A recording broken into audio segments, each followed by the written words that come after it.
Pinutol din ito ang magkabilang braso. At alam niyo pa guys kung ano yung sinabi niya sa mga investigators. So yun na nga guys, for today's video ay kikwentuhan ko na naman kayo tungkol sa isang magtiyahin.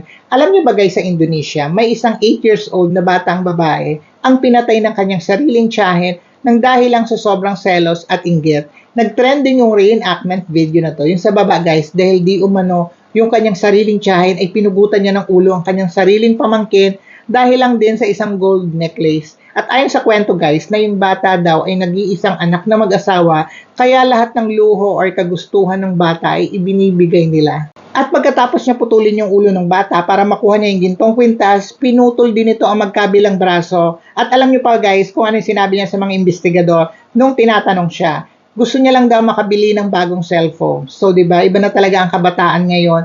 Kailangan mo pa talagang pumatay or magnakaw ka kahit pakadugo mo yan. Masunod mo lang ang luho or kagustuhan mo. Iba na talaga nagagawa ng mga gadget. Dagdag pa ng mga investigador na wala man itong pinagsisisihan base sa kanyang salaysay. Sa ngayon ay kinasuhan na siya ng kasong murder at papatawan siya ng death sentence.